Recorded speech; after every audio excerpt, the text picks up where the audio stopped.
ورحمة امي كده كتير، ورحمة امي كده كتير، وكده ما يرضي ربنا ولا ينفع. بالمصحف. وبسم الله الرحمن الرحيم، معكم اخوكم الاهلاوانجي معلقا على مباراة النادي الاهلي ونادي بيراميدز على قناة الاهلاوانجي على اليوتيوب. يا رب الاهلي يكسب. المباراة هتبدأ دلوقتي وعايزين نتفائل وان شاء الله فوز كبير للنادي الاهلي، وناخد بق شاي ونقول بسم الله الرحمن الرحيم. هم ليه سايبين فاستون مايلي كده سارح في وسط خطوطهم والدنيا حلوه مفيش حاجه، وبيحدف نفسه قدام عين الحكم، والحكم بيحسب له فاول ضربه ثابته من بره ال 18.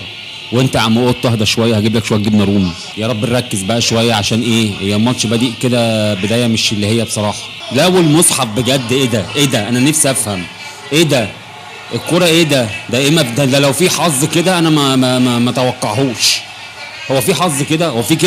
هو في كده اصلا ان الكرة تيجي في الحائط وتيجي في العارضة وبعدين ترد اللاعب البيراميدز يشوطها تيجي في العارضة تاني، الشناوي يصدها وتيجي في طراطيف صوابعه وتقوم جايه في العارضة وتقوم داخله فوق. ايه يا عم ده في ايه؟ انتوا عاملين ايه النهارده؟ ولا الدنيا فيها النهارده 1-0 للبيراميدز يا سيدي. هو ايه ده بجد يعني انا مش فاهم ده ده بجد. هو ده النادي الاهلي يعني انا عايز افهم انا دلوقتي نفسي افهم هو ده النادي الاهلي؟ هو ايه اللي بيحصل ده يا جدعان؟ تعادلات وهزايم في ايه يا عم ريبيرو؟ في يا رجاله صباح الفل بقى بجد يعني.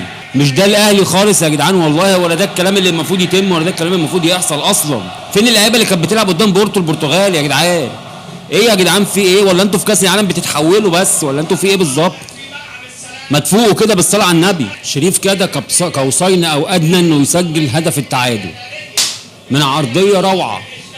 مش عارف شكلها هتعمل معانا زي ما عملت في مباراه غزل المحله بالظبط، منحسه ومعقده ومش هتقدر تخش وهتقعد تيجي في العارضه والشغل الكلام اللي انا شفته في مباراه غزل المحله ده مش عايز اشوفه. واحده كده ركزوا وفوقوا. انتوا النادي الاهلي ده مش سكواد في زيزو وفي بن شرقي وفي تريزيجيه وفي بلاوي سودا. شفتوا النبي الواد متساب لوحده ازاي خالص في ال 18؟ والنبي انا والنبي ابوس ايديكم يا جدعان نركز.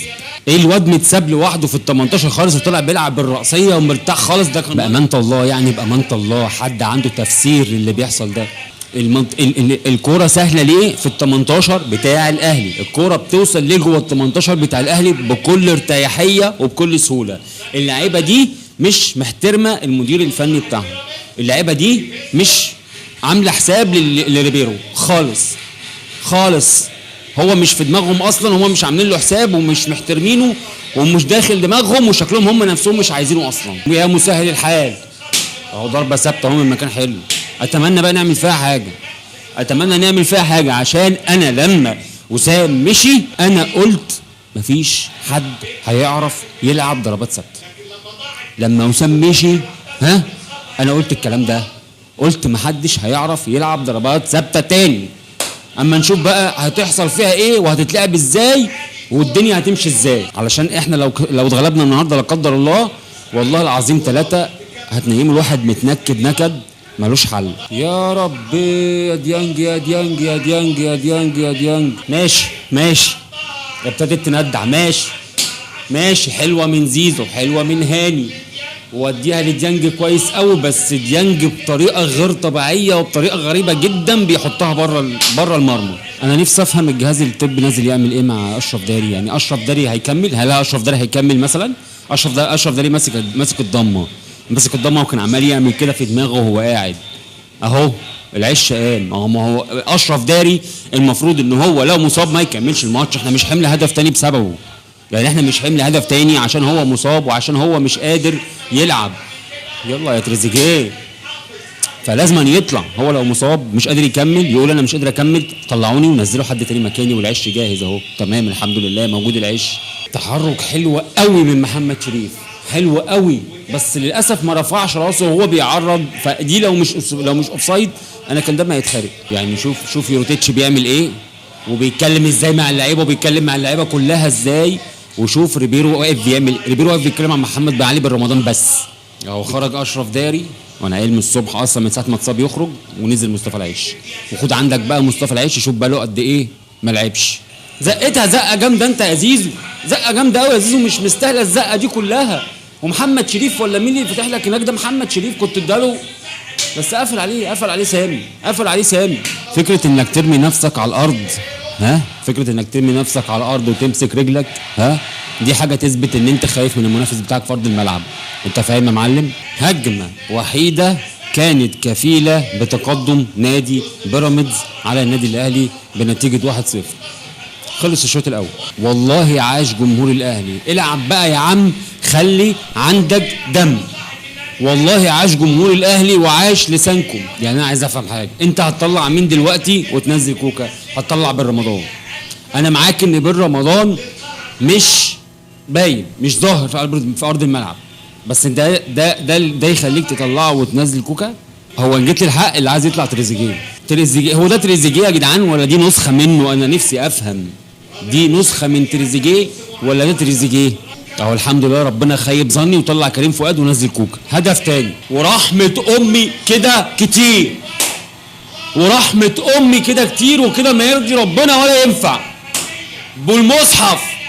علشان في 67 دقيقه يجي البيراميدز هجمتين يجي منهم هدفين، يبقى كده حرام وكده ما يرضيش ربنا. انا بقى نفسي افهم بقى ايه الموضوع ده، مش فاهم. انت ماسك كوره طول ال 67 دقيقه، هم هجمتين في ال 67 دقيقه اللي جم لنادي بيراميدز، جون اول وجول تاني. يعني انا ايه ده بقى؟ ده اسمه ايه بالظبط؟ فين بقى انت؟ فين انت كلاعب اهلي بقى؟ انت فين النادي الاهلي؟ فين؟ مفيش النادي الاهلي خالص. ايه ده؟ ايه يا جدعان ده؟ حد يفهمني، انا مش فاهم. انا بقى عايز حد يفهمني اللي بيحصل ده بيحصل ازاي. سايبين محمد حمدي بيرفع عادي والمنطقه جوه ال 18 عادي، الدنيا فل، والواد بيلعب الرأسيه، مفيش دفاع، مفيش خط دفاع خلاص. هو كده بنسبه كبيره باي ريبيرو. معلش بقى يا عم ريبيرو بقى، مش هنقعد بقى نحكي ونرغي كتير ونقعد نقول ياخد فرصته. يا نهار ازرق، استغفر الله العظيم يا رب. مش هنقعد نقول بقى ياخد فرصته ان الراجل عنده فكر وان الراجل عنده مش عارف ايه. لا، الراجل عنده دماغ فاضيه، الراجل عنده دماغ فاضيه، مفيش دماغ ميح. فخلاص بقى كفايه كده قوي يا عم ريبيرو، الله يكرمك بقى، سواء كسبت او خسرت. والله حتى لو كسبت الماتش مش عايزك، انا واحد من الاهلاويه مش عايزك يا ريبيرو، مش عايزينك. خلاص بقى شكرا، كفايه كده. زي الزفت اداء، اقسم بالله ما يتقالش عنه غير انه اداء سيء جدا جدا. ومش عايز اقول الفاظ، انا ماسك نفسي قسما بالله بالعافيه. ايمن الكاشف يقول لك هل امام ووسام مقصرين؟ مقصرين جدا، ومروان مقصر جدا. اصل الملعب مليان نجوم، بلا نجوم بلا قلوب يا عم ايمن يا كاشف، الله يهديك. وسام مقصر، امام مقصر، مروان عطيه مقصر، والاداره مقصره بانها سايبه ريبيرو. انا كنت واحد من الناس بدعم ريبيرو، انا حقكم عليا، انا غلطان، انا والله غلطان ان انا دعمتك يا ريبيرو في يوم من الايام، وقلت ان انت شكلك مدير فني عندك فكر وعندك طريقه وعندك اسلوب هتنفذه مع النادي الاهلي. انا غلطان يا سيدي. الناس دي كلها مقصره. محمد عبد المنعم من ساعه ما مشي ومفيش دفاع في الاهلي. رامي ربيع اللي كنا بنتريق عليه من ساعه ما مشي والدفاع سيء جدا. ماشي، فربنا يعيننا على حالنا بقى. والله عندكم حق، والله ما اقدرش اقول لكم حاجه، ما اقدرش اعترضكم ولا اقدر اقول لكم غلط اللي انتوا بتعملوه ولا اي حاجه. بالذوق وبالادب، روح يا ريبيرو. لا يعني اللي حصل مع كولر غلط لبكره الصبح، حتى لو هو ايه ده صح. ده دلوقتي اللي بيحصل دلوقتي، روح يا ريبيرو، ده الصح. وفعلا روح يا ريبيرو، خلاص كفايه قوي كده. واخدين بالكم؟ عماد النحاس ابتدى يقوم يتكلم ويزعق. قسما بالله ده معناه ان ريبيرو خلاص مش موجود بعد الماتش ده، وعماد هيكمل لحد ما يجي مدير فني اجنبي. الدقيقه 85 و2-0 البيراميدز.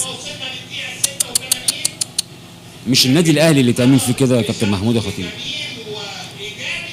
مش النادي الاهلي اللي تعمل فيه كده يا جدعان، اقسم بالله ما النادي الاهلي اللي تعمل فيه كده، مش النادي الاهلي اللي تعمل فيه كده، ولا قدام اي حد في الدوري المصري. اصلا مفيش فرقه في الدوري المصري المفروض ان هي تقدر تقف قصاد النادي الاهلي. ايه نادي بيراميدز ده؟ انا مش فاهم، انا بجد مش فاهم. ده بقى عقده بالنسبه لنا يا جدعان، ده نادي بيراميدز بقى عقده بالنسبه لنا. ده الزمالك ما بنتعبش معاه كده، دي الحقيقه، واللي عايز يزعل يزعل. نادي الزمالك ما بنتعبش معاه كده، ما بيتعبناش كده.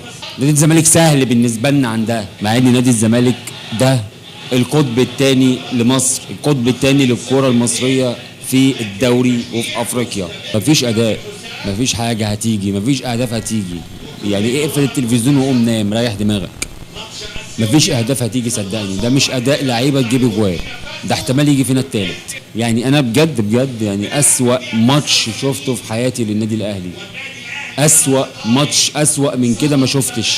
اسوأ مدرب مسك النادي الاهلي ده سوارش يا راجل، سوارش ما عملش اللي انت عملته ده يا جدع، يا جدع والله ما عمل اللي انت عملته ده. بص، هو ماتش قمه في اللا ماتش، ماتش قمه في اللا كوره، ماتش قمه في اللا اداء، ماتش قمه في اللا جماعيه، ماتش قمه في اللا تفاعليه، ماتش قمه في اللا لعيبه، ماتش قمه في اللا مدرب. ماتش سيء جدا جدا جدا. نادي بيراميدز خلص الماتش في هجمتين بهدفين، خلصانه مخلصه. ماتش سيء جدا من الفرقتين على فكره. بس الحلو بقى البيراميدز انه خد ال3 نقط، انه كسبك 2-0. انا بتكلم والماتش لسه ما خلصش. يعني ماتش قمه، مش عايز اقول في قله الادب، والله العظيم 3 قله ادب. دي قله ادب كرويه، ده مفيش اداء.